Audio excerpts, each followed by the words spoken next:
I wanted to make this video because I got a comment on my TikTok. Well, that's a terrible reason to make a video. No, not the TikTok thing. Wanting to. Why would you make videos because you want to? You make videos to feed the voracious content monster. Because if you didn't have all the videos to eat, you would find something else. And you are something else. So basically, content creators like me are superheroes and should be treated as such. Where somebody asked me, can someone prove that God exists? Oh, I see, fair enough. And you, of course, said, yeah, totally, with my big smart brain, and then provided some terrible arguments that don't prove shit, and they walked away completely unsatisfied. Or you said something different, but equally useless. And okay, maybe you said something not worthless, but that would make you the first theist to do so I am not holding my breath. And to be honest with you, I think this is a stupid question. Well, of course it's a stupid question. God doesn't real. It's like asking if humans exist. I mean, come on, a race of sentient bags of goo who want to talk to you in the supermarket and walk slowly in front of you when you have a million important things to do? What kind of terrifying horror story do you think we live in? Wait, what? They are real? Why? At least now we definitely know there isn't a God. Damn. Not because I don't think that you should... I think that you should be believing in God or anything like that. No, I think it's okay to be curious about this. Well, of course it's okay. What are you talking about? It's okay to be curious about literally anything, so long as you don't follow that curiosity to really, really stupid places, or dwell on things for so long that it ends up being all you can think about. Healthy curiosity, including those that question the nature of reality, that's fine. Also, just a note, mate here is a theist. It's just the way he said, not that I think you should be believing in God. Sounds like you shouldn't believe in God. It's just that the reason he thinks it's stupid is unrelated to the fact that you totally should. Look at that. A theist being a bad speaker. Who would have thunk it? But I think it's so crazy why we are curious about this. Because if you really think about it, why is it that every time one of these dudes says something like, if you really think about it, it's followed by the shallowest observations/conclusions I have ever heard in my damned life? And it's not crazy to wonder something. It's like a basic thing that every human being, give or take, just kind of does. It's a defining characteristic of the species and why it's so easy to get them all into a blender. Why are we not walking around asking ourselves, do we exist?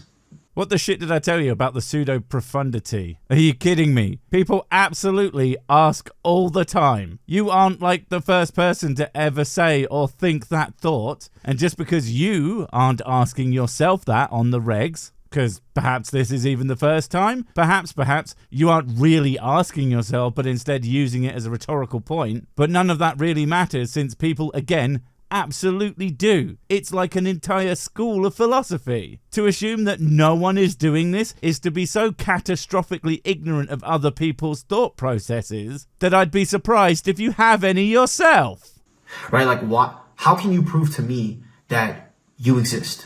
I don't have to. Seriously, you can go on with your life assuming that I am not real. But you might not want to live like that. Because then what are you going to do if I walk into your house and start touching all your stuff? Are you just going to ignore me when I climb into bed next to you while you're trying to sleep, staring at you all night? No, the other kind of night. There's only so much shit that a person can do in your house that you can possibly brush off as just the wind, mate.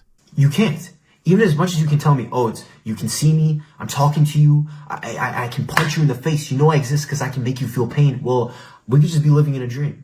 So what? What difference would that make? If I can make you suffer, whether it's in a dream, a drug trip, or a simulation, you still suffered. Trauma is trauma. The ground where it happens is irrelevant. Same thing with joy or boredom or whatever. Those things are still happening to you because reality is just where we are, regardless of the fundamental truth behind it. So sure, I can't prove we aren't just code running on a computer. But again, I don't have to, because you still exist within that framework. And if you have any kind of sensation within that space, well, it might as well be real, no matter how you choose to define what real means to you.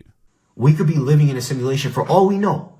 So... yes, and it will never fucking matter, like seriously. If you could somehow prove that this was a simulation, What would you do with that information? Would you suddenly decide that your existence not being real means that it holds no value, even to yourself? Your experiences, your likes, your hates, your joys, your troubles, all of that, moments ago, largely defined who you are, but that one tiny bit of extra information just stops that in its tracks. I seriously doubt it. Just like sea life that exists in an aquarium would still be what they are if you show them the bounds of their little world. Humans didn't stop exploring when they discovered the bounds of the planet. They won't stop learning new things and doing stuff if they discover the bounds of reality. They will just know one more thing about reality as they understand it.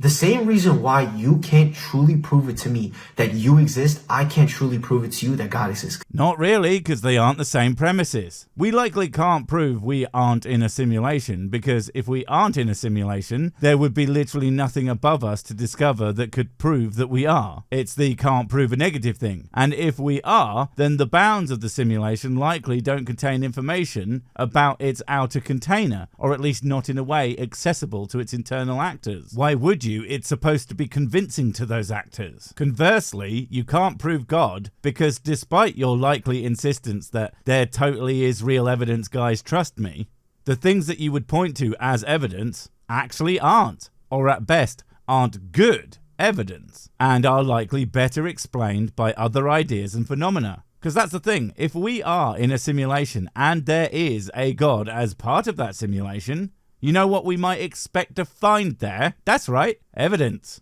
And if you want to get really pedantic and say, no, the God wouldn't be in the simulation, he would be administrating it. Well, that's cool, but if it's one of them, I want to have a personal relationship with all the little guys in my machine thing, guess what? Chances are he's going to do stuff that leaves some kind of evidence. Weird that he doesn't, despite however reality functions. Because I can have all the answers in the world, and if you don't want to believe it, you won't. Okay, so first off, and this might be obvious to everyone, but you obviously not. Having all the answers in the world is not the same thing as all your answers being correct, by definition. A wrong answer is still an answer. God did it is an answer, but it is one with zero explanatory power. So we have to assume that it's not correct, and more importantly, not very useful. And secondly, it's not about what I want to believe, it's about what you can prove. Again, the answers you have, the only ones I'm interested in are the ones that actually do stuff. Useful stuff, like making predictions, or like fixing a machine, or getting me from point A to point B. Not the ones that make me feel good despite their utility or lack thereof. It doesn't matter. My mind is made up. We're living in a simulation. I don't care what you say. I don't believe that I exist.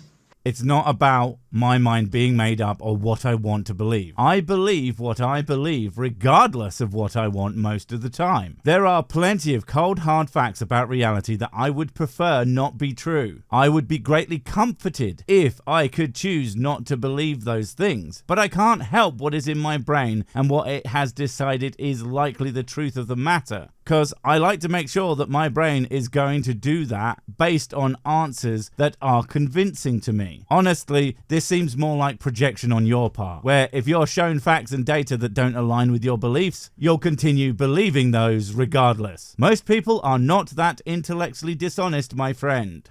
And people can say, oh, that's not the same, because you can literally see me. You're telling me that you can see God? No, I'm not telling you I can see God. Well, someone has clearly never had a really good lay. How very sad for you. But we do seem to have hit on the problem that you're not understanding. The major difference between these two ideas, if you can see me, and so can other people, then I at the very least exist within that thing that you are seeing me in. If you can't see God anywhere, then he doesn't even exist in fake reality. Do you see how one thing might be a lot faker than the other regardless?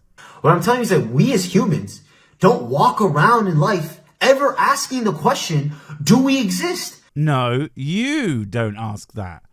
That's a you thing. Your complete failure to have these conversations with people who are likely having them pretty fucking regularly around you, it's not their fault. It's yours. You apparently need to get out more. Hell, even fully on board with God types have this exact conversation all the time. And again, depending on how you define God and how you define existence, you could have a godlike entity running a simulation that has a bunch of fake humans on it. Both things can be true at the same time, for fuck's sake. Hell, if humans are just these objects that God builds, what makes them any different from a simulated being? The only difference is that in this instance, God is the computer, more or less.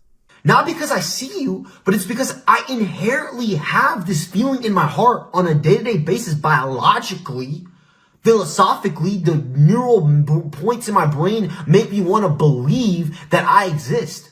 Oh, look, right back to so what? Just because every part of your being is telling you you exist, although really, does it do that? The body that my essence possesses and fills with whiskey on a daily basis doesn't do that. And I'm pretty sure that many people who regularly have these existential conversations that you ironically don't believe exist probably don't have that apparently screaming alarm bell in them either. But just because it does that to you doesn't mean it's correct. If you think that the simulation means fake, what the fuck makes you think you weren't programmed to feel real? How exactly would you be able to tell that you aren't just a bunch of commands executing in a particular order if that's supposed to feel indistinguishable from existence to your particular pile of numbers and letters? Oh, that's right, you wouldn't. And it's the same thing with believing that God exists. As I have already repeatedly demonstrated, it absolutely is not, because that's not how this works. And I think you are confusing intuition for people's demands for evidence, as if they are the same thing. Honestly, it makes me wonder if you believe in God at all, if you literally think that there's absolutely no reason to believe it. You apparently just feel like you should. Again, there's plenty of things that I want to believe, and there's even things that I know are fake, but feel true. Instead of just accepting that, I ignore those feelings and examine the actual objective things in front of me, rather than relying on my stupid brain to decide reality based on absolutely nothing. The problem is that you're a fucking moron who has never bothered to have these conversations outside of his own head and thus assumes because he agrees with himself that means he's correct, when he's actually painfully and obviously wrong, and would have known that if he'd have just spoken to one fucking person about anything. We've developed our civilization so far away from God that we no longer need God. So there's a few possibilities here. One is that you have just discovered the God of the Gaps thing, but kind of in reverse, without coming to the logical conclusion that if he's not needed for things, then maybe he doesn't real. But for argument's sake, let's say God does real. Then what this would suggest to me is that much like a parent one day sees off their kids to college or the wider world of real jobs TM, thus they no longer live at home. What makes you think that a God wouldn't have done that on purpose, with the hopes that one day humans wouldn't need them anymore? Of course, there's a sort of reverse to that they never needed the fucker. But when they didn't have the means to resist his influence, he could get away with making up all sorts of shit. Hey, did you know I invented rainbows? But then slowly and surely the lies of this trickster god are more and more revealed by science till there's nothing left for him to lay claim to. So who even needs the prick? We don't believe in God, not because we need proof that God exists. No.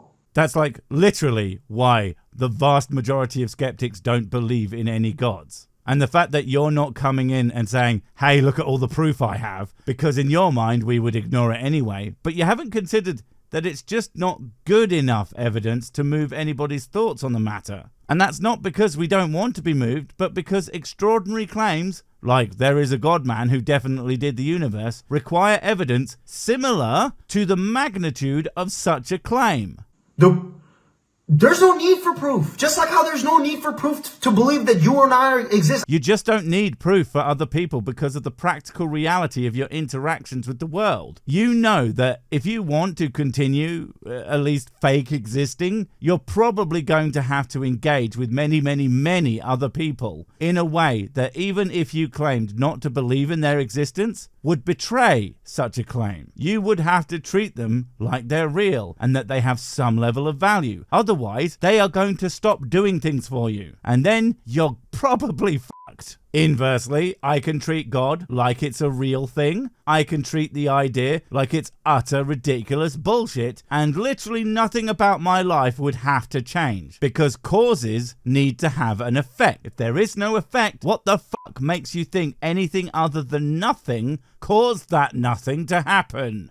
I'm not going here, oh, I see this guy physically, so that means that he exists. No, I just am living and I feel like I exist, so I exist. Guy has skipped right on past I think therefore I am to I am therefore I am. No thinking required, apparently. Mate is an epistemological black hole where no coherent thought can escape unless it's faster than the speed of stupid.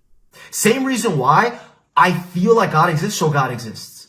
Right? Wrong. And you have seemingly missed such a crucial and frankly obvious point. I have to wonder if this is fucking weaponized stupid.